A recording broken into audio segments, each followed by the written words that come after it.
lovers, welcome back to Blatantly Bookish. I'm Marissa, and today I'm going to give you a March wrap-up.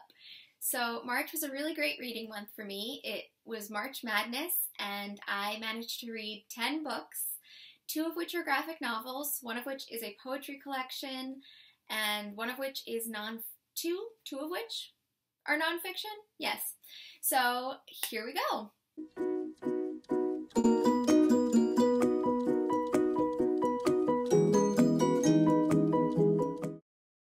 So the first book that I finished in March was actually a short story collection. And yes, I did finish it. I know, I actually finished a short story collection. It's gotta be a first for me. And that was The Accusation, Forbidden Stories from Inside North Korea by Bandi. I was so lucky that Grove Press agreed to give this to me via NetGalley.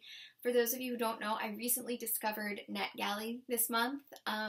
So far, I've only finished The Accusation on it, but I'm so privileged that there are publishers willing to let me read their books for free in exchange for an honest review. So, yes. I absolutely loved The Accusation. I thought it was poignant short stories about a world that I didn't even know existed, that is real, and that is happening today. And I think it's a really important read, especially for those of us who don't necessarily know what's going on inside North Korea. I plan on doing a whole review of this book because I have a lot to say about it, even though I read it almost a month ago at this point. The next book I read was Brain on Fire, My Month of Madness by Susannah Cahalan. And I've talked about this book quite a bit in other videos, so I'm going to kind of link you to those, but I really enjoyed it. It was a memoir of a girl who works for the New York Post, who's a journalist, who suddenly experiences symptoms of mental illness and descends into a state of madness. It's about her experience in the healthcare system and a slightly mysterious and obscure disease that she's diagnosed with. So it's an interesting read.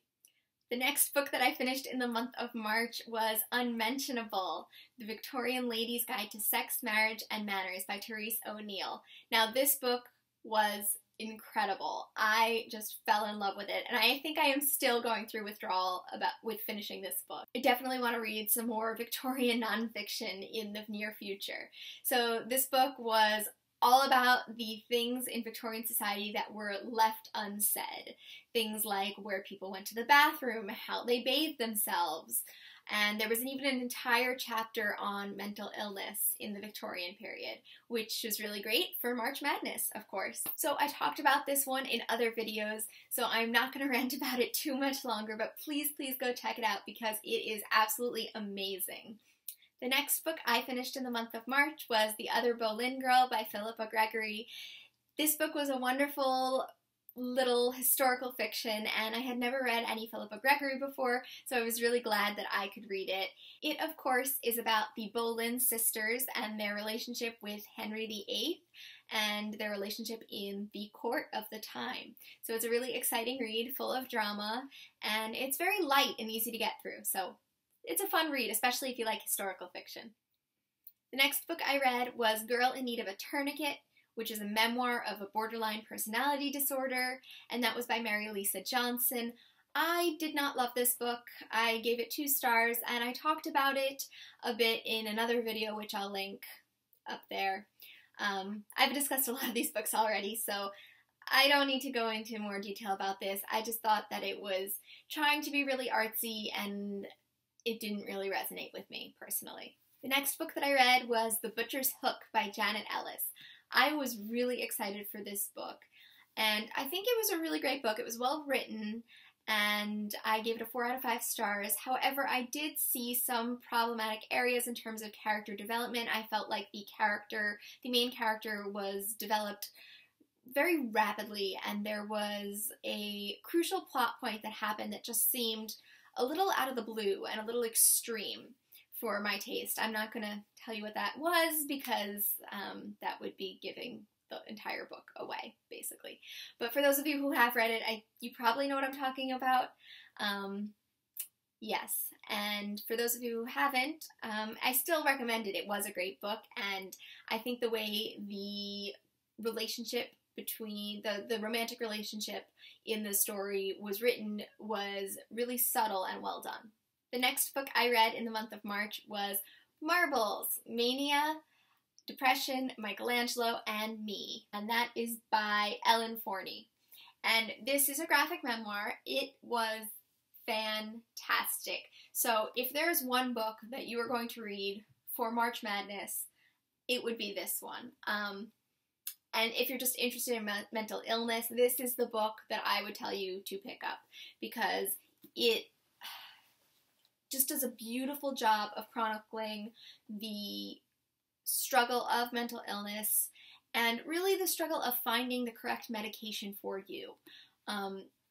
The way that it was done in the graphic novel format, or graphic memoir format, was impeccable. I don't think this book could have been written in a different format. I thought this just worked so well. And I think I'm going to do an entire review of this because there are actual pages that I want to share with you and points I want to make, and I think I should make a whole nother video on this, so I won't say too much more. But if you're interested in the connection between art and mental illness, or if you are interested in one person's personal struggle in finding the right medication, this book is absolutely for you. So the next book I finished in the month of March was Embroideries by Marjane Satrapi, and that was another graphic novel. Now, Marjane Satrapi also wrote Persepolis and Persepolis 2, both of which I love immensely, and this book is written in the same style, you know, the same illustration style. It is about a bunch of Iranian women, aunts and grandparents, people of all different ages, coming together and discussing their sex lives and marriage history, and it was fascinating how many different perspectives they had, coming from a society that we may think of as, you know, slightly repressive. It was anything but, and it was really wonderful to see. The next book I read after that was Becoming a Writer by Dorothea Brande. I think that this is a really great book if you want to be a writer and if you are serious about being a writer.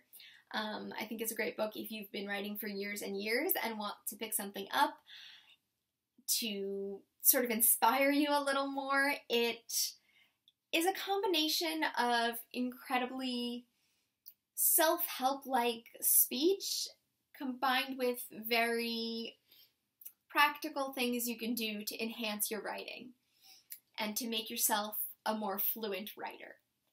It was very inspiring and makes me think I should give writing a more serious try. So the last book that I read in the month of March was Native Guard by Natasha Trethewey, and this is a collection of poetry. Towards the end of March, I decided that I want to pick up more poetry in my reading life. I haven't read much poetry while I've been on this channel, and I haven't read much poetry in general.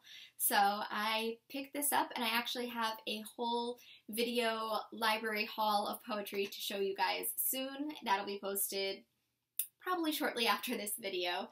And I'll show you everything else I picked up. But this book I did finish, and this collection was fantastic.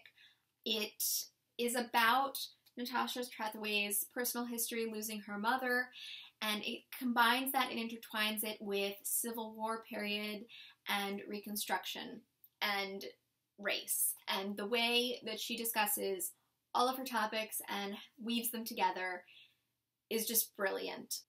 So it's just a haunting combination of personal experience and national history, and it's just a fascinating, fascinating poetry collection. I will probably actually read it again before returning it back to the library because it was that good. So that was all I read in the month of March. I also wanted to read An Unquiet Mind by Redfield Jamison. I didn't get around to it, but I still am hoping to read this in the future. So yes, those were the books I read. I would love to hear what you guys thought of March Madness. What did you read in the month of March, even if it has nothing to do with mental illness? And have you heard of any of these books before? Have you read any of these books? What do you think of them? And are you planning on picking any of them up in the near future? Please let me know, and I look forward to seeing you in another video soon. Bye!